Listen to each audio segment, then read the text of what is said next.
Hello, citizens! So, after watching the Mario Brothers movie, which I did enjoy, I have some thoughts. Overall, this is definitely a kids' film. There are small elements where you see that it could have been something similar to Shrek, which we know is something for kids, teens, adults, but this one doesn't quite get there. I will say, likely a lot of its success is based on nostalgia, and they really lean into the nostalgia angle. It's not bad, but you definitely notice it. The standout scenes, for sure, are anything like the villains. Jack Black as Bowser and Kevin Richardson as Kamek go so hard with their acting, and it's just incredibly impressive. They just steal the show as the villains, it's great. Now with that brief overview, here's the spoilers. So let's get into the voices. As I mentioned, Bowser and Kamek sound fantastic. Jack Black gives gravitas and power to Bowser. Kamek is the sniffling mage who's always at beck and call to Bowser for any of his needs, and I mean any. Judging by helping Bowser with his proposal, he's pretty questionable what kind of servant he is. The rest of the cast is questionable. It honestly feels like they just hired all the heavy hitter comedy actors and just left it at that. I was expecting Chris Pratt to be the biggest disappointment, but I will say I didn't notice his voice after a while and was able to kind of tune it out. But it's pretty damn jarring whenever he goes from his so-called Brooklyn accent to an iconic Mario catchphrase and just randomly wahoo yeehees when he's just speaking normally.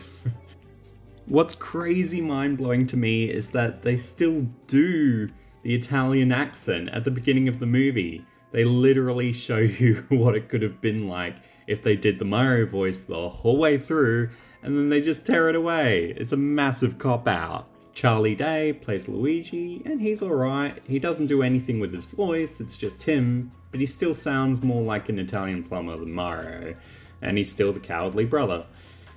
Keegan Key was fine as Toad. He could have been a little bit more shrill voiced, but I still liked him. Seth Rogen as Donkey Kong was literally just Seth Rogen. I'm not sure what voice would have suited DK, but that's what we got. Goofy Seth laugh and all. Taya Taylor-Joy as Peach. I just don't know what they were thinking there.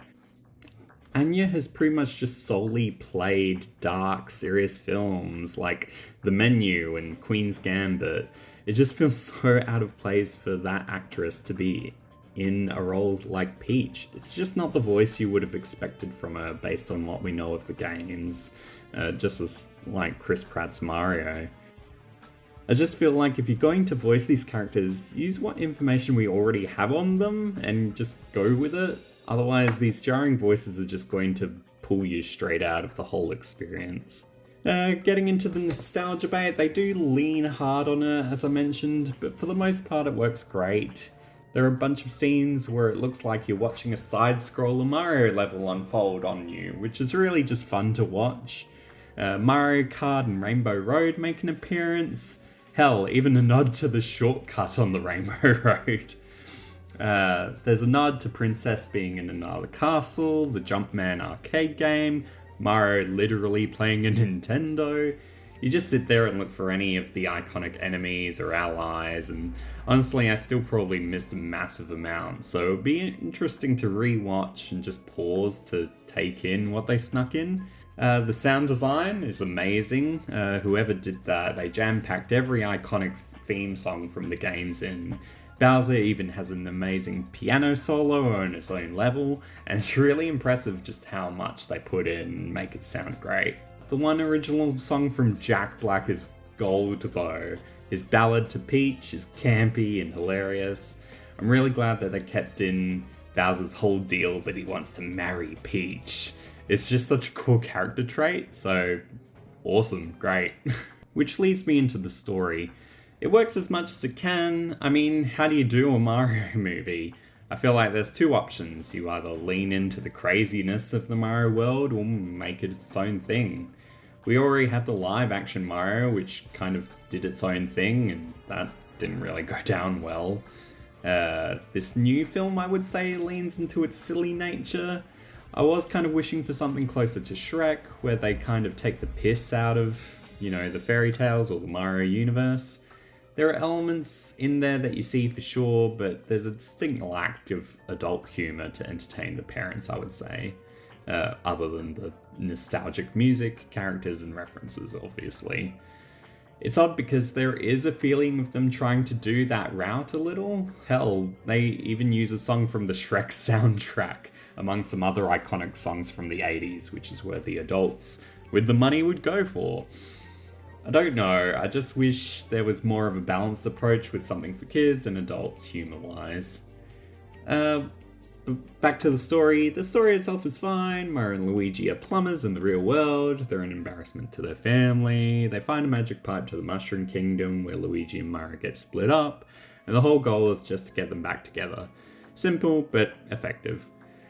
The real world element does go on for maybe a little bit too long. It's hard to criticize to me because I'm not really sure what I'd do. Would I make Mario and Luigi just already be part of the Mushroom Kingdom? Or is it really that important that they do come from the real world? Does it make more sense that way? I don't know. It's just such a bizarre universe. But they do it well. It's enjoyable, and I think it's fine. There is a weird scene where Bowser launches an actual nuke, and it blasts the Mushroom Kingdom into the real world, and then it reverts back somehow. They never explain that. I wish they changed that. It was just weird, but they all end up living in the Mushroom Kingdom at the end. Bowser gets his marriage proposal rejected by Peach, gets captured, everyone lives happy days. But it's a fun film. I have a deep sense of foreboding, though, that this will turn into a massive franchise. And we all know how franchises go. People get greedy, the quality drops, and you're stuck with one good film and about 50 mediocre ones. It's just a really scary thought that from this film, which is definitely going to make massive bank, that they'll make a sequel, maybe a Luigi's Mansion movie, a Donkey Kong film, a Kirby film, and then make them all meet and do a Super Smash film. I mean, isn't that just crazy and scary? But, I'll still eat it up. They're still just really cool characters to see, so, fingers crossed it's not all doom and gloom. But, in any case, it's a great kids film, first and foremost. If you play the games, you'll get a whole bunch of chuckles, and likely there's going to be more of them. Give the Mario Brothers movie a 7 out of 10. And now a word from our sponsor. Waluigi did not make an appearance.